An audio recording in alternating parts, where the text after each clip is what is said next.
Para atacar una base aérea enemiga, se tiene que extender la línea de ataque. Eso diluye el fuego antiaéreo y el fuego de las armas pequeñas.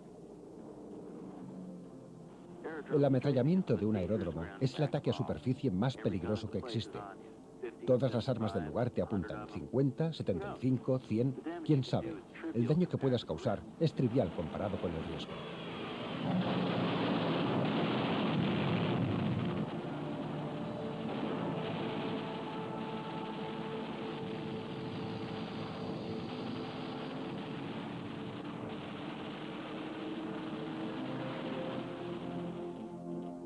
Aviones de combate. Guerra aérea en Europa 1944-45. La carrera hacia el Rin.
La liberación de Europa en 1944 y 1945 hizo que se aplicara el poder aéreo en una campaña terrestre con una eficacia jamás vista.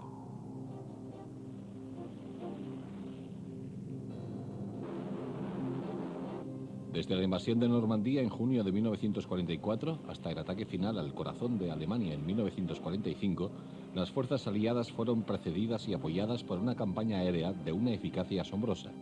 Bajo la protección de la superioridad aérea que proporcionaban los cazas de la US Army Air Force y la Royal Air Force, los aviones de ataque a superficie aniquilaron a las fuerzas alemanas en Francia.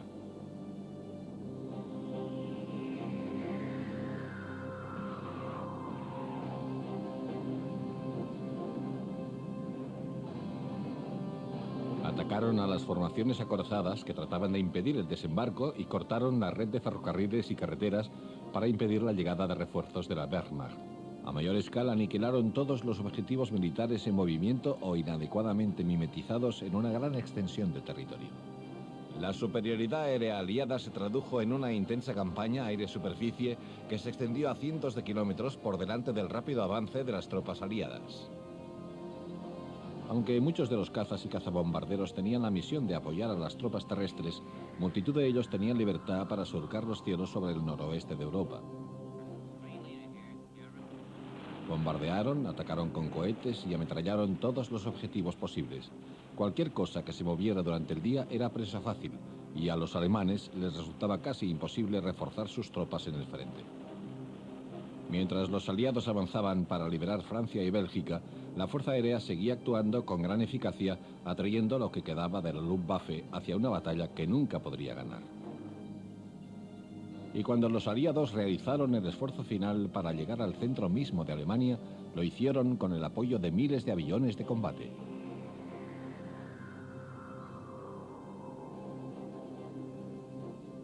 Para la invasión de Normandía, llamada en código Operación Overlord, los aliados organizaron la mayor flota aérea jamás vista en la historia. Durante la planificación de la operación, el general Eisenhower dijo a sus tropas: «No os preocupéis por los aviones que tengáis encima, serán de los nuestros». Y tenía razón. La Fuerza Aérea Expedicionaria de los aliados contaba con casi 250 escuadrones de aviones de combate. De estos, la mayoría eran cazas y cazabombarderos, aunque también había 60 escuadrones de bombarderos ligeros y medios.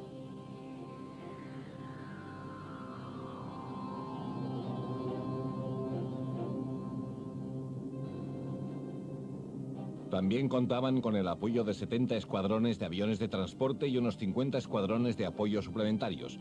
Y el apoyo adicional por parte de aviones de combate procedió de la 8ª Fuerza Aérea de Estados Unidos y del Mando de Bombardeo de la RAF, con sus bombarderos pesados y sus cazas.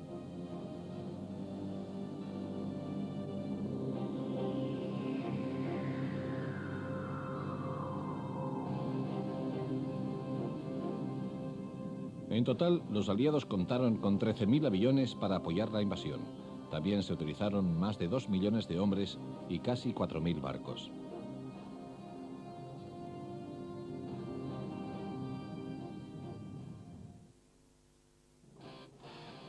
El fuerte y contundente Typhoon demostró en combate ser el mejor cazabombardero británico de la Segunda Guerra Mundial. Con su pesado armamento de 4 cañones de 20 milímetros, cohetes y bombas, el Typhoon fue uno de los contracarros más letales de la guerra. Su desarrollo inicial vino marcado por una serie de problemas. A pesar de ello, tenía un rendimiento soberbio a baja altitud. Cuando entró en servicio, era el único caza suficientemente rápido como para alcanzar al nuevo FW-190. En combate, el Typhoon fue utilizado como un tipo de artillería aerotransportada de gran poder, precisión y movilidad. El efecto destructivo de sus 8 proyectiles cohete era equivalente a la andanada de un crucero. En Normandía, los Typhoon realizaban patrullas de parada de taxis, sobrevolando totalmente armados el campo de batalla. Los líderes estaban en contacto con expertos controladores de cazas en tierra. Cuando había que enfrentarse a un carro enemigo o un emplazamiento artillero, el controlador identificaba el objetivo y llamaba a los Typhoon para que lo atacaran. El inmortal Spitfire fue el caza principal de Gran Bretaña durante la Segunda Guerra Mundial. El vencedor de la batalla de Inglaterra había continuado mejorando desde entonces.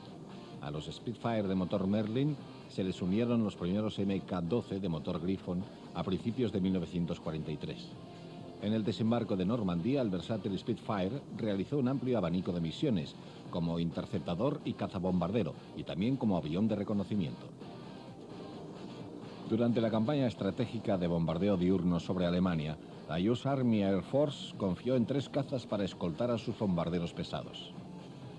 Estos cazas eran el P-38 Lightning, el P-47 Thunderbolt y el P-51 Mustang.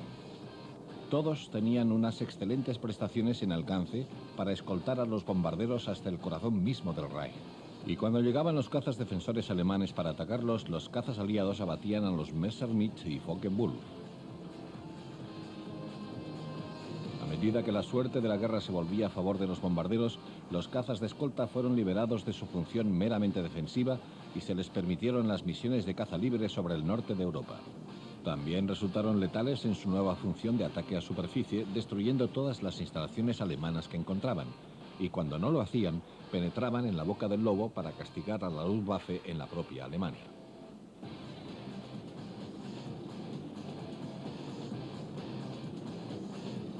El P-38 Lightning de doble cola fue apodado Forked Tail Devil, diablo de cola hendida.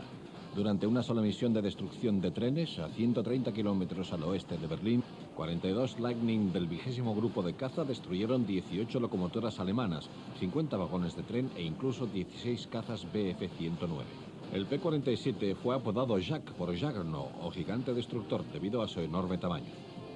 Armado principalmente con 6 ametralladoras para el combate aéreo, también podía llevar 2 bombas de 400 kilogramos. En su papel de ataque a superficie, el P-47 sobresalió como destructor de carros de combate. Objetivos como los aviones en tierra, los trenes y los camiones podían ser destruidos con el fuego de las ametralladoras, pero las infraestructuras como edificios o puentes tenían que ser bombardeadas. El P-47 no había sido ideado como bombardero en picado, por lo que se desarrollaron nuevas técnicas para conseguir que las bombas alcanzaran sus objetivos. Los pilotos descubrieron que lanzar las bombas desde 5.000 metros resultaba muy eficaz para destruir puentes y blancos similares.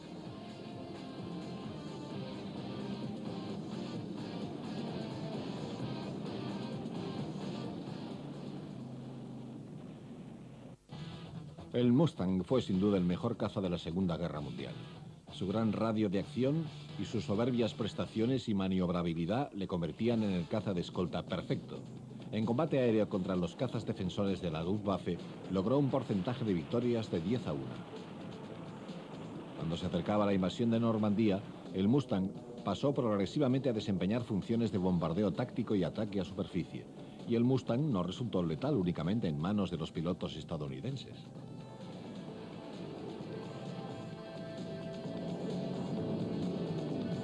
Los 6 escuadrones de Mustang Mk3 de la RAF fueron una de las unidades de cazas con más éxito de la segunda TAF.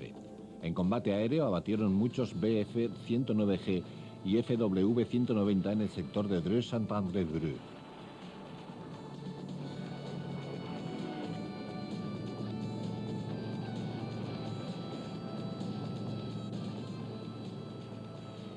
A finales de abril de 1944, las oleadas de cazas que cruzaban Europa Occidental encontraban poca resistencia alemana.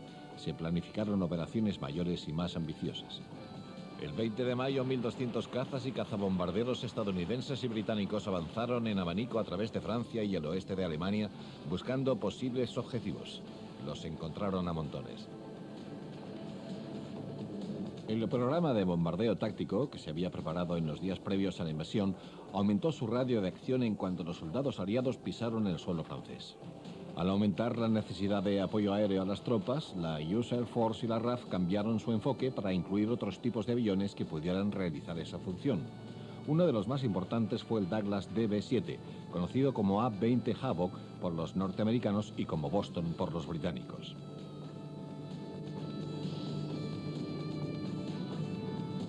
Desarrollado como un bombardero triplaza de ataque ligero, el A-20 fue uno de los aviones más versátiles de la Segunda Guerra Mundial, realizando una amplia gama de misiones muy arriesgadas. Con una velocidad máxima de 550 km/h, el Havoc era más rápido y complejo que los bombarderos europeos de su época.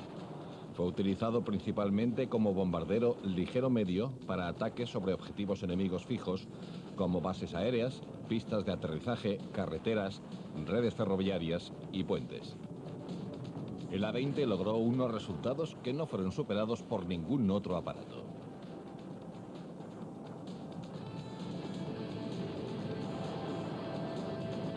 Los Boston de la RAF tuvieron un papel destacado en las operaciones a través del Canal de la Mancha en 1943 y 1944.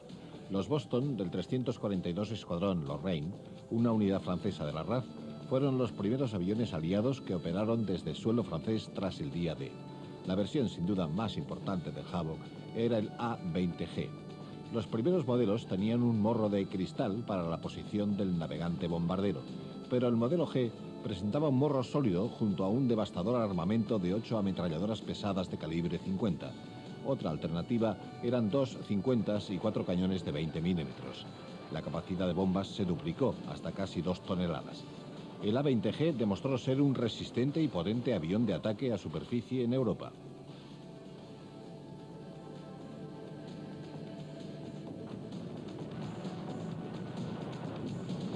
Igual que el Havoc, el Douglas Invader era un eficaz bombardero ligero medio triplaza de la US Air Force.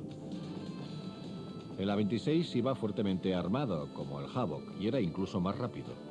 Junto a su capacidad para llevar 2 toneladas de bombas, el A-26 tenía 6 ametralladoras en el morro, que más tarde fueron 8, y 4 más en 2 torretas. También podía llevar 8 ametralladoras más en 4 barquillas bajo las alas. El Martin Marauder era un bombardero ligero mediano de 5 plazas. En servicio con la 8ª Fuerza Aérea de Estados Unidos desde mediados de 1943, podía transportar hasta la mitad de su peso en bombas a distancias cortas. Pero el alto rendimiento del B-26 tuvo que pagar al principio un elevado precio. Muchos tripulantes murieron debido a su inexperiencia para manejar un avión de difícil pilotaje, aunque pronto se solucionaron estos problemas que le valieron el apodo de Widowmaker, y el Marauder se convirtió en uno de los bombarderos aliados más potentes. El mejor bombardero ligero británico de la Segunda Guerra Mundial fue el de Havilland Mosquito. Construido casi totalmente en madera, el Mosquito fue sin duda el avión más versátil de la guerra. Cumplió todo tipo de funciones: bombardero, reconocimiento, caza nocturno y explorador, por nombrar solo algunas. Apodado Wooden Wonder, la maravilla de madera, el Mosquito fue el bombardero más veloz de la guerra, con una velocidad máxima de casi 600 km/h. También estaba formidablemente armado.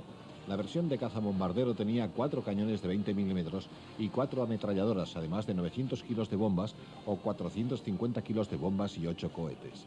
Los Mosquitos sobresalieron como bombarderos de precisión.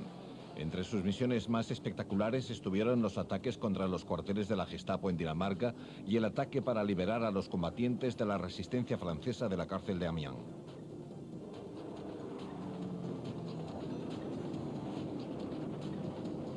En el desembarco de Normandía se utilizó la mayor fuerza de asalto aerotransportado de la historia de la guerra aérea. Las tropas descendieron a tierra de dos modos, en paracaídas o en planeadores remolcados.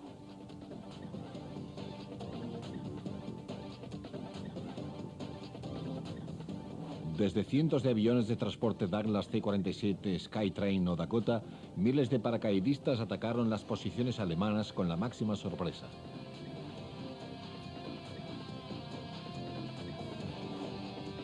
También entraron directamente en acción desde los planeadores remolcados británicos Horsa y Hadrian, transportados por los bombarderos Stirling, Halifax y Albemarle. Cada Horsa podía llevar 25 soldados.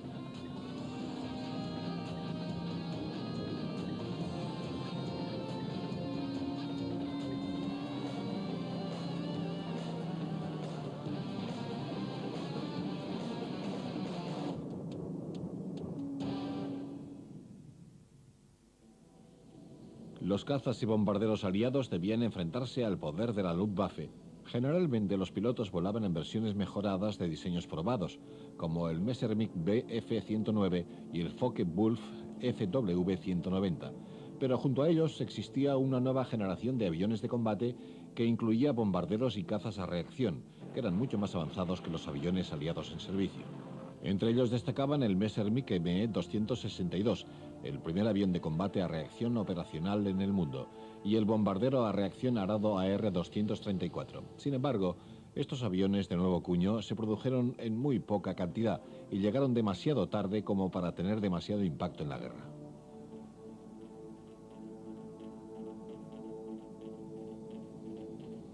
Cuando los aliados lograron invadir Europa para liberarla del yugo nazi, el resultado ya era inevitable. Las armas aire-superficie lanzadas por los aviones de combate añadieron una nueva dimensión a la guerra móvil, al proporcionar un apoyo de fuego mucho más flexible que la artillería. Las armas utilizadas por los aviones de guerra aliados se dividen en tres categorías principales. Las ametralladoras variaban en calibre desde los 7,62 milímetros que montaban algunos de los cazas británicos más viejos hasta los 12,7 milímetros de los aparatos norteamericanos. Las armas de mayor calibre, generalmente cañones de 20 milímetros, se convirtieron rápidamente en el armamento habitual de los cazas y cazabombarderos de la Royal Air Force. Sus resultados contra los vehículos de los convoyes de tropas alemanas fueron letales. Las bombas también variaban en tamaño, pero las más eficaces y más habitualmente utilizadas en la guerra táctica fueron las de 227 y 454 kilos. Menos precisas que las ametralladoras o los cohetes, las bombas eran sin embargo mucho más destructivas. Los cohetes aire-superficie de alto explosivo eran sencillos, pero enormemente destructores.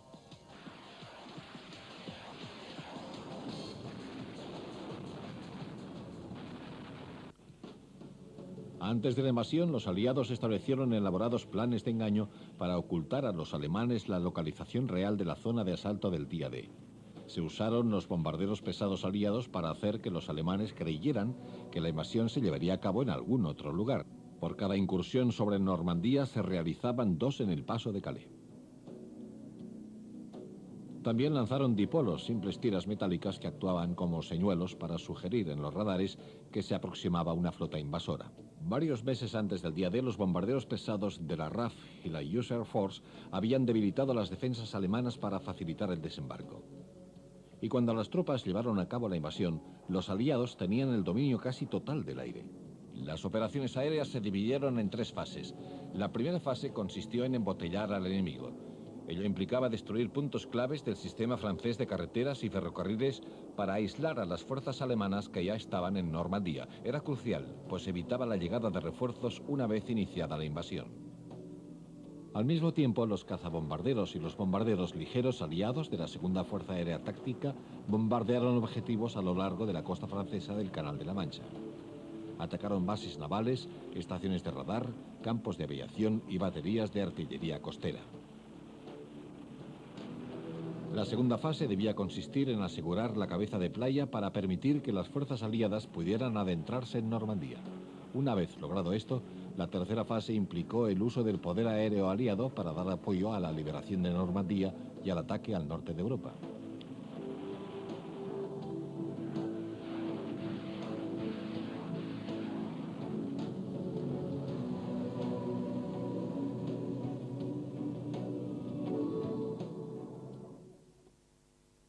La invasión aliada de Europa empezó con el desembarco de Normandía el 6 de junio de 1944.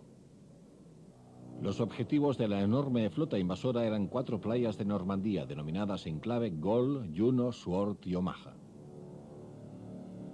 Antes de que amaneciera el día D, la octava Fuerza Aérea de Estados Unidos entró en acción.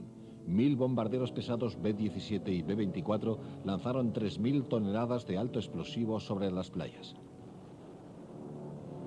Justo tras el alba, los primeros soldados aliados desembarcaron en la costa.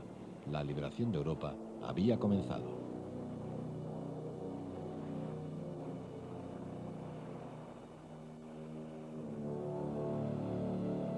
Los aviones y buques de guerra aliados proporcionaron un masivo fuego de apoyo. A medida que avanzaban las tropas, el fuego de apoyo se adentraba en tierra, sorprendiendo a los defensores y obligándoles a refugiarse. Solo ese primer día, 145.000 soldados aliados pusieron pie en tierra, además de enormes cantidades de suministros.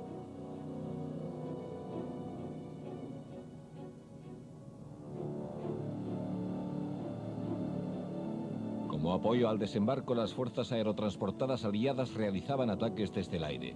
Desde los aviones de transporte, principalmente C-47 norteamericanos, saltó un gran número de paracaidistas tras la zona de la cabeza de playa norteamericana. Su misión era consolidar una zona desde la que se podría lanzar un avance por la península de Cotentin para tomar el puerto de Cherbourg. Sin embargo, las operaciones estadounidenses no tuvieron un éxito total y las divisiones aerotransportadas 82 y 101 quedaron esparcidas en una zona demasiado extensa como para poder actuar con eficacia. En el sector este, tras las playas británicas y canadienses, los aviones de transporte Dakota, Stirling, Albemarle y Halifax de la RAF lanzaron a 4000 paracaidistas y 100 planeadores para asegurar objetivos vitales como las baterías de la costa, los puentes sobre ríos y los cruces de carreteras.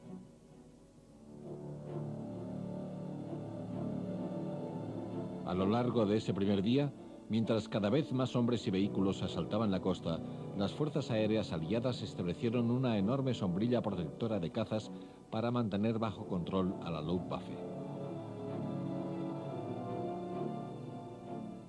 La Fuerza Aérea Alemana reaccionó lentamente y solo ofreció una resistencia testimonial, con escasos ataques aéreos que causaron daños insignificantes. Los aliados, por su parte, realizaron casi 15.000 salidas ese primer día, perdiendo únicamente 100 aparatos, principalmente por el fuego antiaéreo. Durante los 4 días posteriores al día D, los aliados se conformaron con consolidar su cabeza de playa, mientras los cazabombarderos tácticos sobrevolaban el norte de Francia, atacando convoyes de camiones y trenes que intentaban llevar refuerzos alemanes a la zona de batalla. En 10 días, más de 500.000 de soldados aliados había llegado a las playas de Normandía.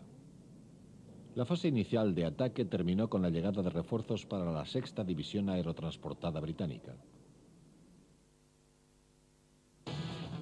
El 10 de junio, tras solo 3 días de trabajo por parte de los zapadores de aviación, se había completado la primera pista de aterrizaje en suelo francés. A partir de ese momento, los Spitfire y Typhoon de la RAF podían operar desde cerca del campo de batalla.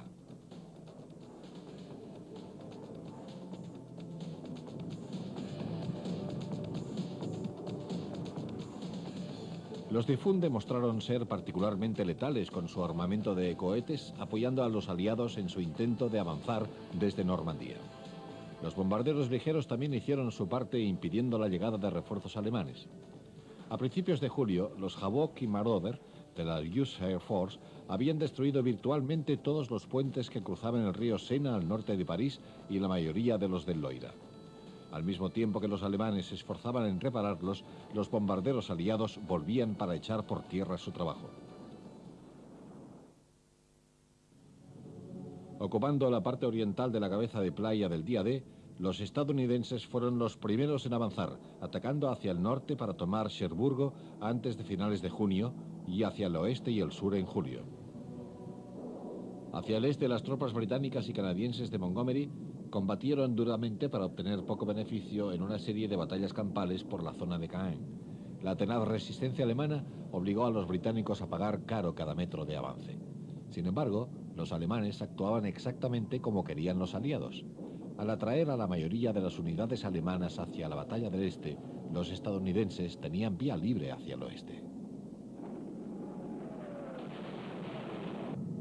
A mediados de agosto de 1944, el segundo ejército británico y el primer ejército canadiense habían avanzado hacia el sur de Caen, de forma que las 16 divisiones alemanas iban pronto a ser rodeadas y aniquiladas.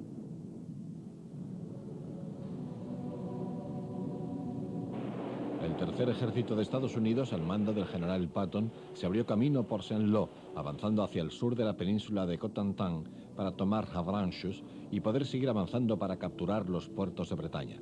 El 8 de agosto había llegado a Le Mans y había superado a los alemanes en Normandía. El subsiguiente contraataque alemán fracasó, pero lo peor todavía estaba por llegar. Los aviones aliados realizaban salidas las 24 horas del día, atacando con cohetes a todo lo que se moviera por las estrechas carreteras de Normandía. Era el momento de retirarse, pero tal vez era demasiado tarde para los alemanes. Falaise fue el lugar en que el poder aéreo empezó a fraguar la liberación de Francia. Acosados desde el norte por el primer ejército canadiense y el segundo británico, y desde el sur por el primero y tercero ejércitos norteamericanos, los restos de 9 divisiones Panzer y 7 divisiones de infantería alemanas quedaron atrapados. Los aviones aliados se multiplicaron sobre la bolsa de Falaise, sobre todo los cazas Spitfire y Mustang, y los bombarderos pesados Lancaster y Flying Fortress. Pero en general fue el gran momento de los Typhoon. Los 18 escuadrones de la RAF se desbocaron. Operando desde bases en el sur de Inglaterra y en la cabeza de playa de Normandía, los Typhoon atacaron todas las rutas de huida de los alemanes. Lanzaron salva tras salva de cohetes a los vehículos blindados que se aglomeraban en la zona de boscaje de Normandía y luego usaron el fuego de cañón para ametrallar a los soldados alemanes que intentaban refugiarse.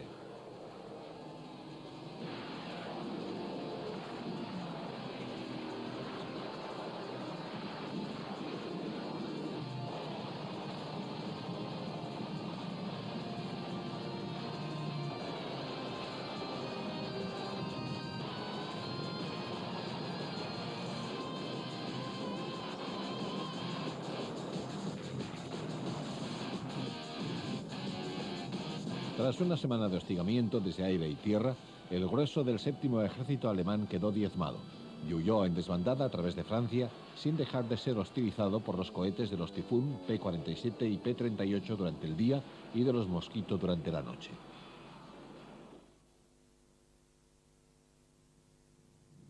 La bolsa de Falaise no se cerró totalmente debido en parte a la mala suerte y a la falta de coordinación entre los aliados. Sin embargo, aunque los restos de 2 divisiones y un Panzergruppe alemanes consiguieron escapar, unos 40.000 hombres en total eran poco más que refugiados. Dejaron atrás todo su material, como si se tratara de los restos de un naufragio, junto a 60.000 de sus compañeros como prisioneros de guerra. A la destrucción de las fuerzas alemanas al sur de Caen a mediados de agosto de 1944 le siguió el derrumbamiento de la resistencia organizada en todo el norte de Francia a medida que los ejércitos canadiense, británico y estadounidense avanzaban hacia el este durante la última parte de ese mes. París fue liberada el 25 de agosto. Los británicos llegaron a Bruselas el 3 de septiembre y a Amberes al día siguiente. El tercer ejército de Estados Unidos llegó a Verdún el 1 de septiembre, enlazando en Metz con su séptimo ejército, que avanzaba hacia el norte tras haber desembarcado en el sur de Francia el 15 de agosto. Durante esta gran arremetida, las fuerzas aéreas aliadas estaban constantemente en acción, mientras sus compañeros en tierra se esforzaban por construir nuevas pistas de aterrizaje temporales, siguiendo de cerca el avance de sus tropas. Antes de cruzar el Sena, los Mosquito, Mitchell, Mustang, Boston, Spitfire y Wellington, del grupo número 2 de la RAF, atacaron los transbordadores y las barcazas en Rouen y otros lugares, antes de que los cazas alemanes intentaran impedirlo. La caza alemana fue atacada por los Spitfire del grupo 83 de la RAF y por los P-47 y P-51 de la 9ª Fuerza Aérea estadounidense. En total, estas unidades abatieron a más de 100 cazas alemanes durante la última semana de agosto. Poco después, los bombarderos aliados pasaron a atacar a las guarniciones alemanas de la costa desde Saint-Nazaire hasta Dunkerque, que habían sido evitadas por las tropas que avanzaban. Al mismo tiempo, los Dakota, Stirling y Halifax del mando de transporte de la RAF se encargaron de llevar a cabo el asalto aéreo en Arnhem, Holanda, mientras los C-47 del mando de transporte de tropas de Estados Unidos llevaban a las divisiones aerotransportadas 82 y 101 hasta objetivos en los ríos Maas y Vaal.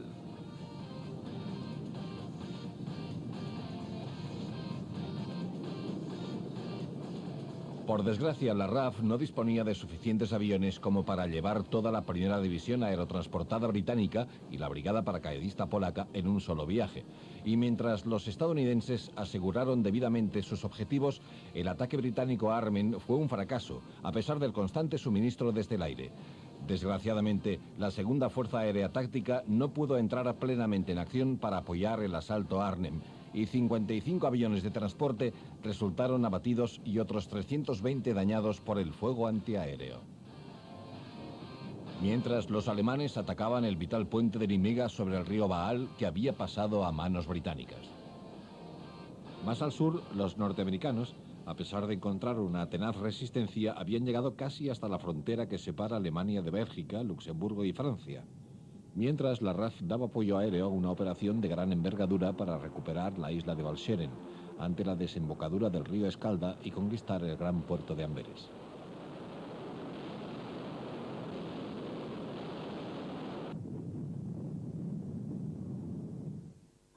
En noviembre de 1944, 5 meses después de la invasión, a los Havoc se les unieron los más rápidos Invader.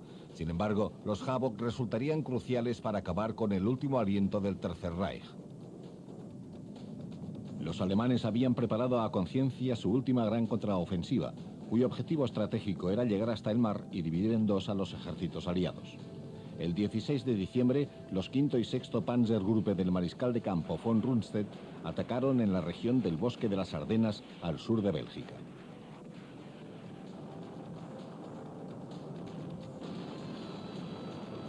Con la ayuda del mal tiempo y el factor sorpresa, la ofensiva alemana se abrió paso entre el 7º y el 9º ejércitos de Estados Unidos y en una semana habían avanzado 96 kilómetros.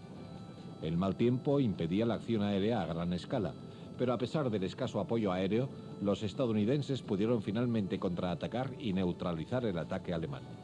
Entre los aviones enemigos que aparecieron se encontraban algunas de las nuevas versiones de bombardeo de los reactores ME-262.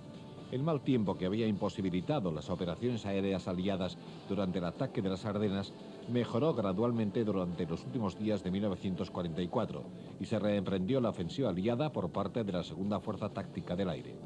Entre los aviones que tomaron parte fueron los Havoc de la 9ª Fuerza Aérea los que aniquilaron a los Panzer alemanes. Despegando desde los improvisados campos de aviación en Francia, lanzaron casi 2000 bombas sobre los carros de combate en 5 días, coincidiendo con la Navidad de 1944. Pero los alemanes todavía guardaban una sorpresa para los aliados. Sin que lo sospecharan los servicios de información británicos y norteamericanos, la Luftwaffe llevaba varias semanas preparando una operación a gran escala contra las bases aéreas de la RAF y la US Air Force en el norte de Europa. Se utilizaron unos 800 cazas y cazabombarderos de todos los tipos y procedentes de todo el Reich.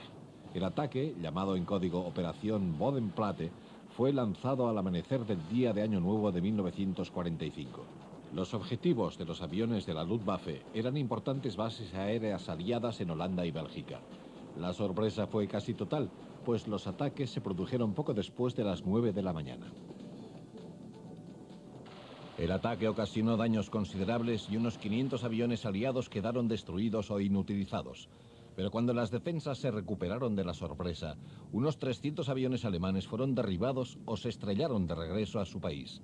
Sin embargo, Mientras que los aliados pudieron sustituir sus pérdidas en pocos días, las pérdidas alemanas, que incluían unos 230 aviadores, eran poco menos que un desastre.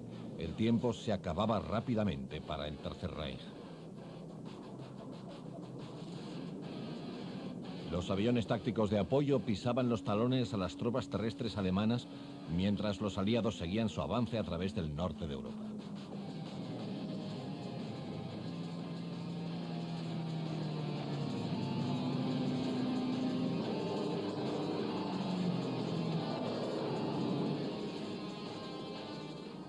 Durante 5 días, realizamos salida tras salida, ametrallando todas las carreteras al sur, al oeste y al este de las playas.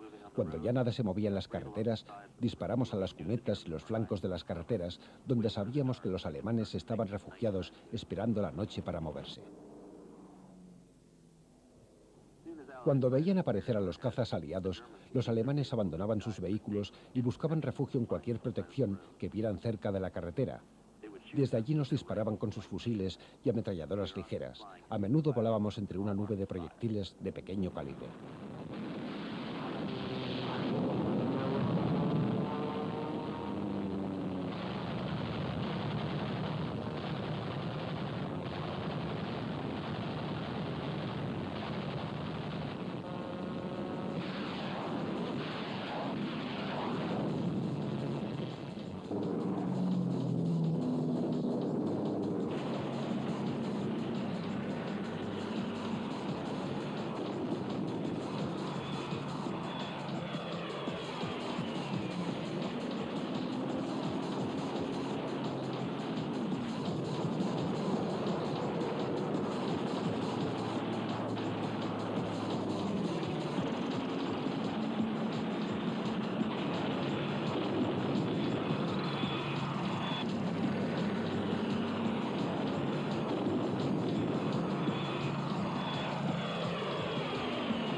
Apenas nos tuvieron a tiro, empezaron a disparar.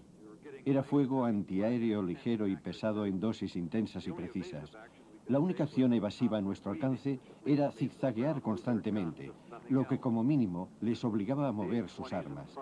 Una vez lanzadas las bombas, hice un picado y me dirigí hacia el suelo tan rápido como pude, serpenteando para zafarnos de sus proyectiles.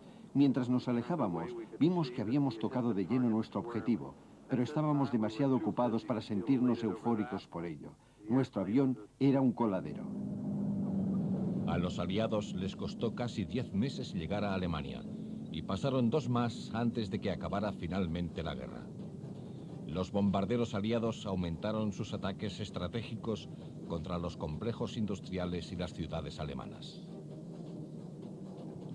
El cruce del Rin anunció el asalto final al Reich alemán tras la campaña aérea más larga y concentrada de la historia, que allanó el camino para la liberación de Europa de la tiranía del nazismo.